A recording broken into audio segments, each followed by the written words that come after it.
Hi, this is Joe at Pecan Lane. Just give you a little bit of a introduction to something we hope to offer for sale in coming years. We have a 20 plus tree orchard of chestnuts. Some of them have been tore up by deer.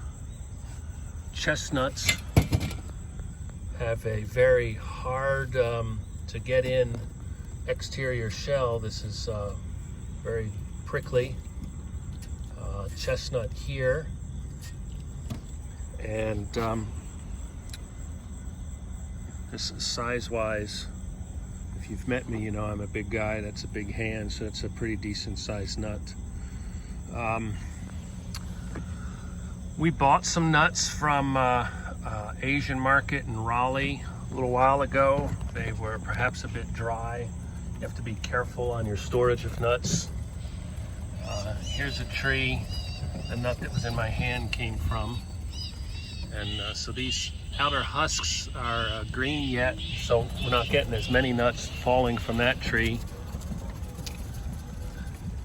This one here, we've never had any nuts from, and it looks like we will get some this year.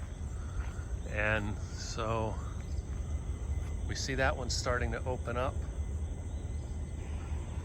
I can't see it in the camera, so I'm going to pull it down here.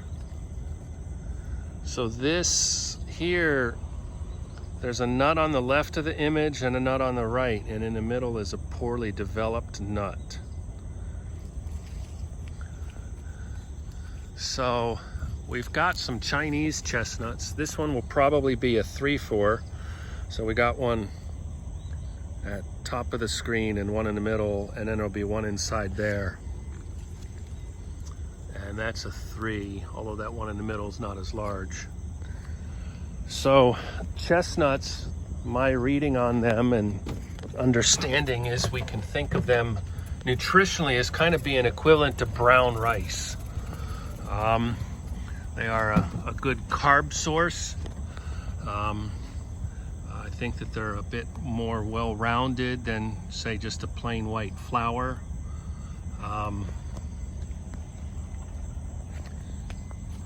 These are the husks. You have to be careful if you're foolish walking around like me to not get these on your bare feet. I used to, when the nuts would fall and they'd be in, I'd try and open it up with my flip-flops, and I would get some of those spikes stuck in my foot. So here's like probably a center undeveloped nut. And here is a nut that might have just been in a shell by itself. It's nice and round. So I've been coming out here every morning and evening picking up these nuts. Here's one that could fall. If I wore gloves, I would pull that out, but I'm not right now.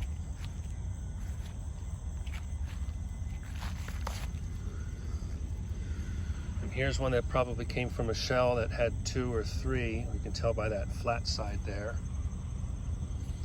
And if you notice all these small pieces, I've probably had squirrels, maybe deer, but certainly squirrels tear into these. It's the first year I've really noticed it. I've got one tree down the driveway. That's a Chinese chestnut. And never noticed any theft down there. There's another one. And this is what makes me think that maybe we've had some deer around. A friend tells me that the deer will eat them. Some of these are likely from Dunstan nuts. Dunstan, there's a world of information online about. European chestnuts, my simple understanding of them is they don't do quite as well in the US. Chinese or Asian, Korean nuts tend to do okay. We went to a meeting of chestnut growers, And we learned that with genetic testing, there's really no pure chestnut tree. This tree here produces the largest nut. So that one there, we can see that it had 3 in it. And this one's starting to open up. See if we see any on the ground here. I'd come out yesterday. And you have to be careful shaking these trees like a pecan. That when these spiky things come down and get you.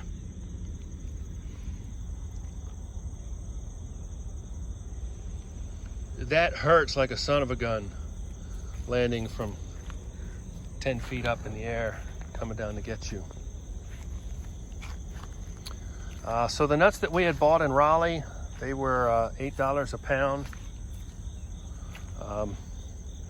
This year we're just giving the nuts away to a few select people.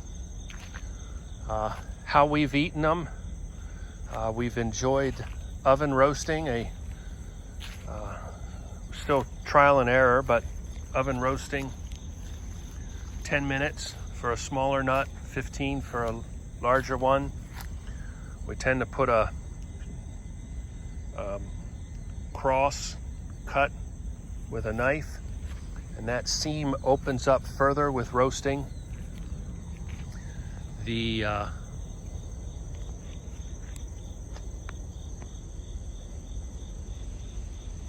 can also boil them in salt water, or I've read red wine. And similar amounts of time. We tend to like them with a little bit of salt. Even the roasted ones will tend to, I like dipping them in a bit of salt. They come with different levels of sweetness to the nuts. We think that this one is a touch better. We've had a couple of nuts from a tree called Colossal. Colossal is is the best tasting nut that we've had. So any of these trees that have died out, we're replacing with Colossal. We do irrigate here. There is some information online from Michigan State as far as disease treatment.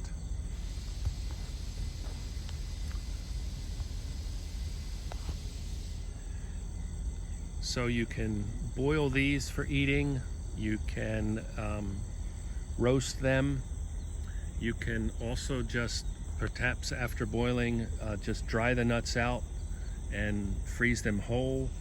Once dry, you can grind them up into a flour. We've enjoyed chestnuts in a homemade stuffing, like for Thanksgiving. We've enjoyed them in fall-themed soups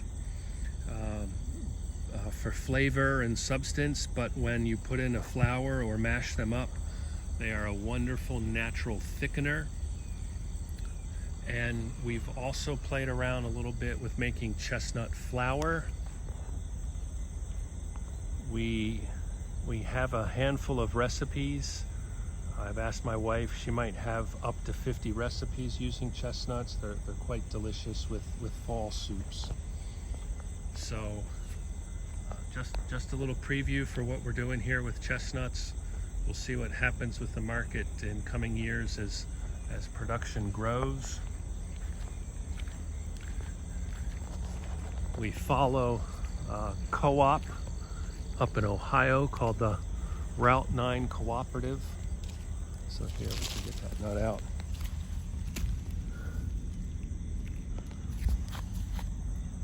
That one's just a little bit darker than some of the others. You can also eat these fresh. I've peeled them open just while I've been out walking some, and enjoy those.